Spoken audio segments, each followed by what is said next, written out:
চেঙাত পথ নিৰ্মাণত ব্যাপক দুৰ্নীতি বৰপেটা জিলাৰ কালাৰদিয়া এনচিৰ পৰা বাগমাৰালৈ নিৰ্মাণাধীন ৰাস্তাত পূব মাজাৰচৰত ভয়ংকৰ নিয়ম নিম্নমানৰ সামগ্ৰী ব্যৱহাৰ আৰু কোটি টকাৰ দুৰ্নীতিৰ অভিযোগ উত্থাপন কৰিছে স্থানীয় ৰাজ্যে অভিযোগ অনুসৰি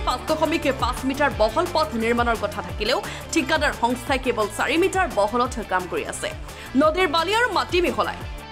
নিম্নমানৰ সামগ্ৰী ব্যৱহাৰ কৰা হৈছে যাৰ ফলত পথৰ গুণগত মানত গুৰুত্বপূৰ্ণ সংকট দেখা গৈছে নিৰ্মাণৰ সময়ত প্ৰয়োজনতকৈ বহুত কম পৰিমাণে পানী যোগান হৈছে যাৰ বাবে পথত কম্প্ৰেকশ্যন যথাযথভাৱে হোৱা নাই তদুপৰি ৰুলাৰ ভালদৰে নচলাই কেৱল দেখতমূলকভাৱে কাম চলা হৈছে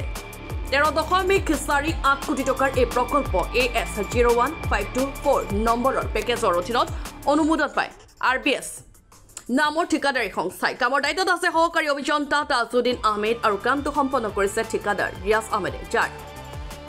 আতিকুল আৰু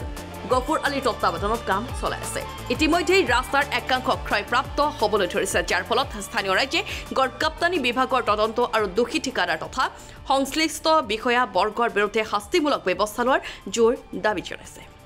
এই সংক্ৰান্তত খবৰ 30 জুলাই 2025 তাৰিখে বাতৰি কাকতত প্ৰকাশিত হৈছে যিয়ে এই অভিযোগবোৰৰ ভিত্তিত অধিক শক্তিশালী কৰি তুলিছে বহল হলে 24 ফুট রাস্তাটো কোল আপনার গাঁও কোল হ্যাঁ গাঁওর নাম কি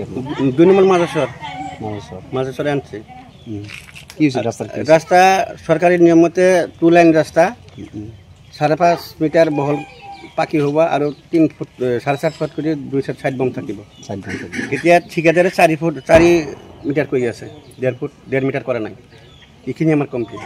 কিয় কৰা নাই ঠিকাদাৰে কৈছিল না কথাখিনি ঠিকাদাৰে কৈছিল ঠিকাদাৰে নকৰে ঠিকাদাৰে কি কয় এতিয়া ঠিকাদাৰে কয় ৰাইজে কৰিব ৰাইজে কাম মানছে নেকি ৰাইজে কৰিব ৰাস্তাৰ কামটো ৰাইজে কৰিব বুলি ঠিকাদাৰে মন্তব্য আগবঢ়ায় এতিয়া আপোনালোকে কি ক'ব আমাৰখিনি কাম কমপ্লিট নকৰিলে 5.5 মিটাৰ নকৰিলে আমি কৰিব নিদো এটা আপোনালোকে কি ৰাইজৰ পৰা কৈ আছো আগুন কওক মানে আমার রাস্তাটো দুর্নীতি চলি আছে মানে রাস্তা হল 5.5 মিটার রাস্তা করে আছে 4 মিটার রাস্তাটো কোন রাস্তাটো হাজিপাড়া মাজারচর কোন পৰি আছে কাম ঠিকাদাৰেৰ নামটো জানা নাই জানবা এটা ইনচাৰ্জ আছে যাহেৰা ৰাতিকুল আৰু গফুর মানে রাস্তাটো আমি বহুতবার কমপ্লেইন দেওয়াতো তখন জানবা রাস্তাটো কোনো গুরুত্ব দিয়া নাই রুলার ভালকে নামারে মেডেল ঠিক মতন নামারে সেই কারণে আমি ভাবছো রাস্তাটো ভালকে করলেহে আমি রাস্তাটো করবা দিম নহলে আমি কামটো বন্ধ করে রাখি রাস্তার বহল কিমান বহল আছিল 5.5 মিটার কিমান কৰি আছে 4 মিটাৰ কৰি আছে এইখিনি কথা আপোনালোকে কি ঠিকাদাৰৰ জনক কি জনা নাছিল নেকি ঠিকাদাৰক জনাইছিলো জানবা ঠিকাদাৰে এই কামখিনি আমাৰ কথাৰ গুৰুত্ব দিয়া নাই এতিয়া আপোনালোকে ৰাইজৰ পৰা কি দাবী জনাব আমি ৰাইজৰ পৰা এটাই দাবী জনাও যে আমাৰ ৰাস্তাটো উচিত ৰাস্তা হ'ব লাগিব নহলে ৰাস্তা হ'ব না নহলে আমি ন্যায়ালয়ৰ গুৰিত যা চাহিব